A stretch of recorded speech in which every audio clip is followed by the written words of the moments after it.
को जाकर उनसे मुलाकात की थी। पॉन्टी चड्डा मर्डर केस में सुखदेव सिंह नामधारी की 3 दिन के लिए पुलिस रिमांड बढ़ा दी गई है। नामधारी की पुलिस रिमांड रविवार को खत्म हो गई थी, जिसके बाद उन्हें कोर्ट में पेश किया गया। पुलिस ने इस मामले में कोर्ट से नामधारी को 5 दिन की रिमांड की मांग की थी। वहीं बचाव पक्ष ने इसका विरोध किया, जिसके बाद कोर्ट ने पुलिस की मांग पर सुखदेव सिंह नामधारी को 3 दिन और रिमांड पर भेज दिया है। पुलिस काफी बारीकी से इस हाई प्रोफाइल मामले में एक तार को जोड़ने में जुटी हुई है। दिल्ली पुलिस के सूत्रों के मुताबिक पॉन्टी की हत्या नामधारी की गहरी साजिश का नतीजा है। सूत्रों के मुताबिक फरवरी में पॉन्टी के नोएडा स्थित सेंटर स्टेज मॉल और छतरपुर फार्म हाउस पर हुई छापेमारी में तथ्यों को छिपाने के लिए पॉन्टी ने नामधारी की मदद ली थी। पॉन्टी को इस छापेमारी की भनक पहले से ही लग गई थी, लिहाजा उसने छापेमारी से पहले अपने 200 करोड़ रुपए नामधारी को छिपाने के लिए दे दिए थे। इसके अलावा पॉन्टी ने उत्तराखंड में नामधारी के नाम से 50 एकड़ की जमीन भी खरीदी थी। दिल्ली पुलिस की सूत्रों का कहना है कि नामधारी ने इन्हीं रुपयों और संपत्ति को हड़पने की मंशा से पॉन्टी और हल्दीप के बीच झड़प की साजिश रची। उत्तराखंड अल्पसंख्यक आयोग के अध्यक्ष रहे नामधारी की भूमिका पहले से ही शक के घेरे में थी।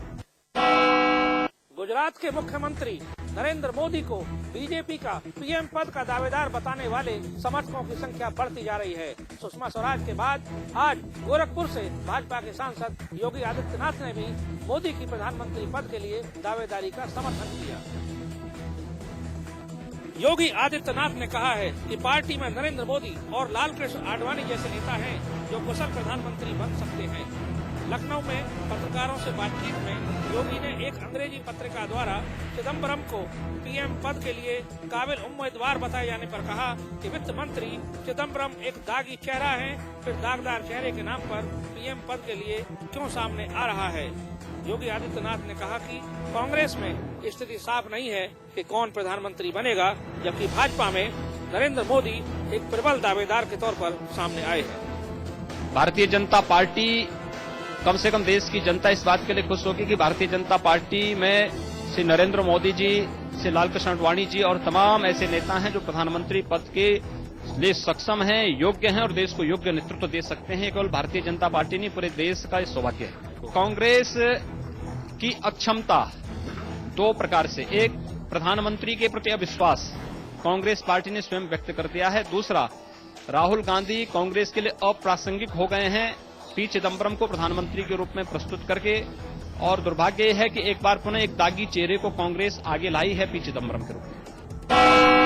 रविवार को भाजपा प्रदेश कार्यालय में आयोजित हुई भाजपा कोर कमेटी की बैठक में जिलाध्यक्ष से जुड़े मसलों पर ही चर्चा होती रही। बैठक में जहां 22 में से 21 जिलों के जिलाध्यक्षों के नाम पर चर्चा हुई। अंदरूनी सूत्रों की माने तो पार्टी की कोर कमेटी की बैठक में कई जिलों के जिलाध्यक्षों के नाम तय कर दिए गए हैं। ऐसे में इन जिलों में महज चुनाव खानापूर्ति ही साबित होंगे। वहीं रुड़की जिले में चुनाव नहीं हो सकेंगे, वहां गुटों की लड़ाई की वजह से पार्टी चुनाव नहीं करा पा रही है। आपको बताते चलें कि सोमवार और मंगलवार को भाजपा जिलाध्यक्ष का चुनाव होना है, जिसके लिए नामांकन सोमवार को होगा। हालांकि पार्टी के नेताओं के अनुसार इस पर भी एक आम राय बनाने की कोशिश की जा रही है। वहीं 6 मंडलों में भी चुनाव रद्द कर दिए गए हैं, जिसमें चुनाव में खामियां पाई गई हैं। इस बैठक में प्रदेश के तीनों पूर्व मुख्यमंत्री भुवन चंद्र खंडूरी, रमेश पोखरियाल निशंक और भगत सिंह कोश्यारी शामिल रहे। इसके अलावा प्रदेश अध्यक्ष बिशन सिंह चुफाल और प्रदेश प्रभारी थावर चंद गहलोत के साथ साथ नेता प्रतिपक्ष अजय भट्ट भी बैठक में शामिल थे।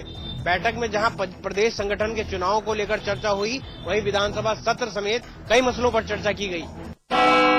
लक्ष्मीकांत वाजपेयी एक बार फिर से बीजेपी के प्रदेश अध्यक्ष चुन लिए गए हैं। उनके निर्विरोध चुने जाने की घोषणा चुनाव प्रभारी कप्तान सिंह सोलंकी ने की। नए प्रदेश अध्यक्ष की ताजपोशी के मौके पर बीजेपी के कई दिग्गज नेता मौजूद थे।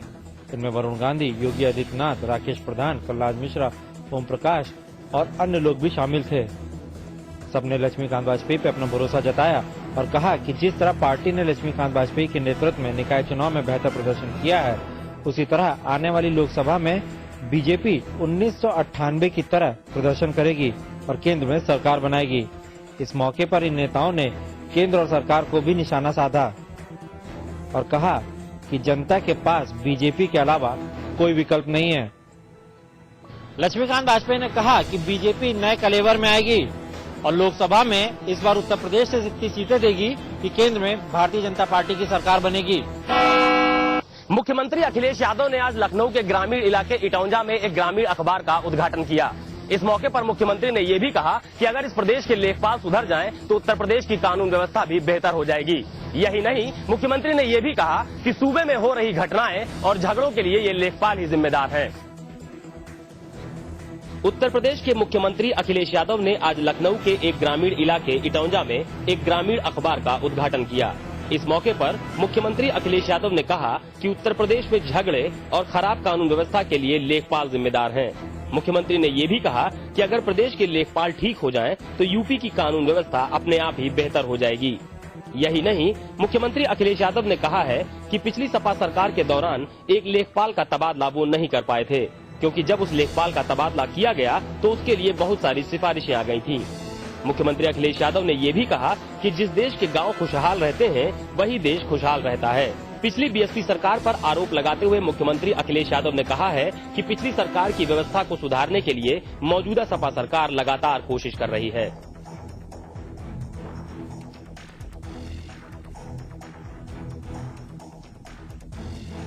इस मौके पर मुख्यमंत्री अखिलेश यादव ने ये भी कहा कि इस इलाके के 2 गांव कनौरा और देवरा को जनेश्वर मिश्र ग्राम योजना में शामिल कर लिया गया है और इनका विकास राज्य सरकार की तरफ से करवाया जाएगा। गोरखपुर दीनदयाल विश्वविद्यालय के प्राक्टर ने आज अपने गार्ड एवं सहयोगियों के साथ मिलकर कंपाउंड के अंदर स्थित दुकानों में जबरदस्त तोड़फोड़ की। ये हंगामा उस वक्त हुआ जब विश्वविद्यालय के प्राक्टर के आदेश के बाद विश्वविद्यालय परिसर के अंदर बनी दुकानों को तोड़ा जाने लगा। दुकानदारों का आरोप है कि उन्हें बिना बताए उनकी दुकानों को तोड़ दिया गया। हालांकि यह मामला कोर्ट में विचाराधीन है, लेकिन इसके बावजूद प्राक्टर ने इन दुकानों को तोड़ने का आदेश दे दिया। पेंट कर रहा है जबरदस्ती। यूनिवर्सिटी प्रशासन गुंडाई के बल पर अपना गार्ड लेकर के 500 और जबरदस्ती तोड़वा रहा है। क्या पुलिस को सूचना नहीं दी गई है? पुलिस को सूचना सबको दी गई है। पुलिस रोकने का प्रयत्न कर रही है। कंट्रोल रूम तक हमने सूचित किया है, लेकिन अभी तक कोई आया नहीं है। जो पुलिस आई है उसको भी ये इनके गुंडे जो है रोक रहे हैं। नहीं कहना है, विश्वविद्यालय के कार्य परिषद ने आदेश किया हुआ है। अभी पुलिस वालों ने आपके सामने मना कर रहा था तोड़ने के लिए। पुलिस को सूचना दे दी गई है। पुलिस ने ही कहा कि आप अपना कब्जा ले सकते हैं। पर पहुंची पुलिस ने जब तोड़फोड़ कर रहे कर्मचारियों को मना किया तो कर्मचारियों ने वहां के स्थानीय दुकानदारों से और पुलिस से भिड़ गए, जिससे झड़प हुई। समाजवादी पार्टी के वरिष्ठ नेता और पूर्वांचल के गांधी कहे जाने वाले रामकरण यादव के निधन के बाद उन्हें श्रद्धांजलि देने वालों का तांता लगा हुआ है। गाजीपुर स्थित उनके पैतृक आवास ईसोपुर में उन्हें श्रद्धांजलि देने वालों का तांता लगा हुआ है। मुलायम के राजनीतिक गुरु रामकरण यादव के अंतिम दर्शन के लिए मुख्यमंत्री अखिलेश यादव भी पहुंचे। मुख्यमंत्री ने दादाजी के पार्थिव शरीर पर श्रद्धा सुमन अर्पित कर अपनी श्रद्धांजलि दी। इस दौरान प्रदेश सरकार के कई मंत्री और विधायक सांसद भी मौजूद रहे। दादाजी का अंतिम संस्कार वाराणसी स्थित कैरची के गंगा घाट पर किया जाएगा। यूपी के स्वास्थ्य मंत्री अहमद हसन ने कानपुर के सरकारी अस्पताल में औचक निरीक्षण किया। इस दौरान मंत्री जी से अस्पताल में व्याप्त उगाही और समस्याओं की शिकायत की गई। स्वास्थ्य मंत्री आज कानपुर दौरे पर थे और अचानक उर्सुला अस्पताल का निरीक्षण करने पहुंचे। मंत्री जी के अस्पताल पहुंचते ही मरीजों ने अपनी अपनी शिकायत की। मरीजों का आरोप है कि अस्पताल के प्रशासन हर बात पर पैसा मांगते हैं। यूपी के स्वास्थ्य मंत्री अहमद हसन ने सभी शिकायतों पर कार्रवाई करते हुए एक डॉक्टर को सस्पेंड कर दिया है। मुरादाबाद के एग्रो इंडस्ट्रियल दफ्तर में समाजवादी पार्टी के लोहिया वाहिनी इकाई के प्रदेश सचिव की दबंगई देखने को मिली। मुरादाबाद में समाजवादी पार्टी की लोहिया वाहिनी इकाई के प्रदेश सचिव संजीव यादव ने यूपी एग्रो इंडस्ट्रियल के दफ्तर में जमकर दबंगई दिखाई। उन्होंने क्षेत्रीय प्रबंधक रतन सिंह पर खाद की लोडिंग में अपने ट्रक लगवाने का दबाव तो बनाया ही, उनकी दबंगई इतनी थी कि मजबूरी में क्षेत्रीय प्रबंधक रतन सिंह समेत पूरे स्टाफ को ऑफिस से भागना पड़ा। संजीव यादव ने दफ्तर में रखी कुर्सियों पर कब्जा जमा लिया और देर शाम तक वहीं जमे रहे। बाद में जब रतन सिंह से संपर्क किया गया तो उन्होंने डरते डरते बताया कि सपा नेता ने उन्हें उठाकर ले जाने तक की धमकी दी है।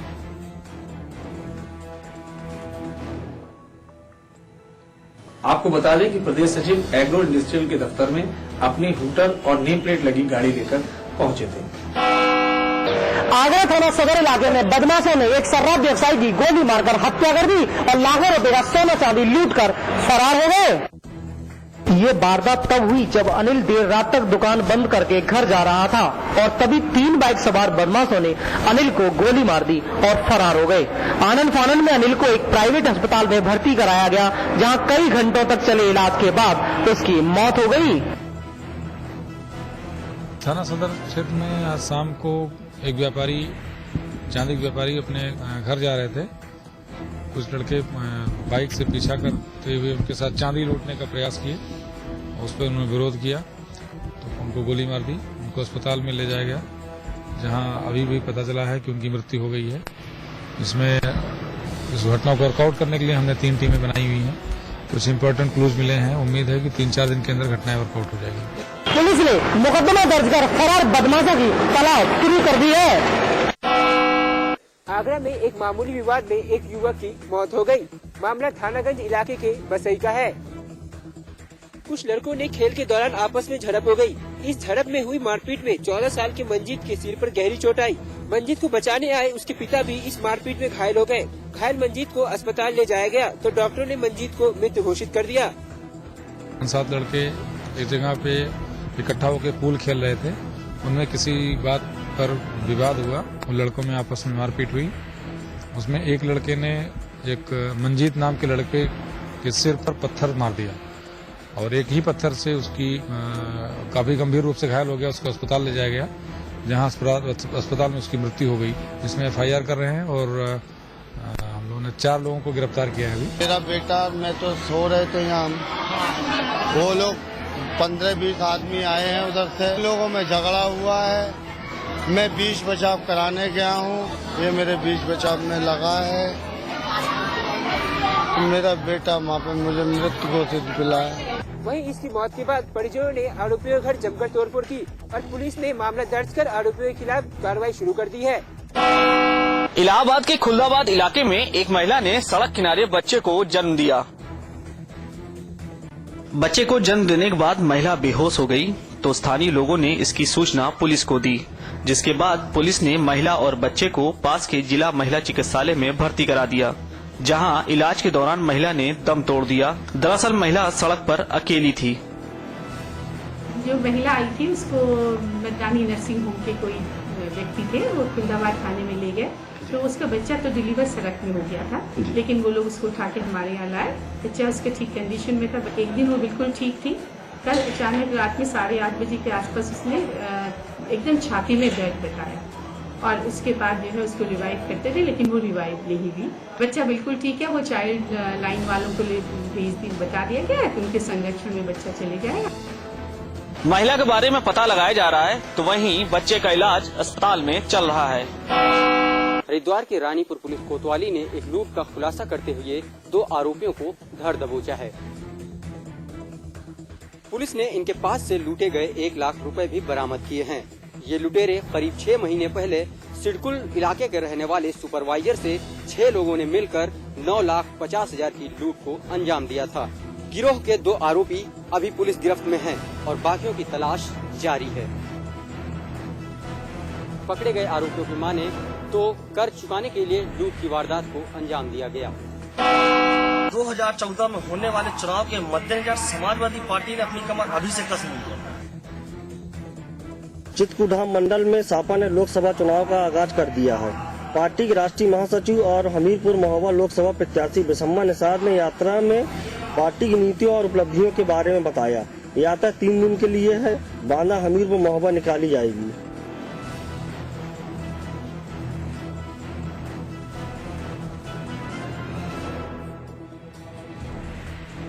बिसम्मा निषाद ने कहा कि मुलायम सिंह के निर्देश पर सरकार की कल्याणकारी योजनाओं को आम जनता के बीच ले जाया जा रहा है, इसलिए जन संदेश यात्रा निकाली जा रही है। मेरठ के सरदना क्षेत्र में शनिवार शाम से लापता एक 5 साल के मासूम बच्चे का शव मिलने से क्षेत्र में सनसनी फैल गई। बताया जा रहा है कि आर्यन नाम का ये बच्चा अपनी मौसी की शादी में शामिल होने आया था और कल शाम अचानक घर से लापता हो गया। इसके बाद आज सुबह आर्यन का शव खेत में पड़ा मिला।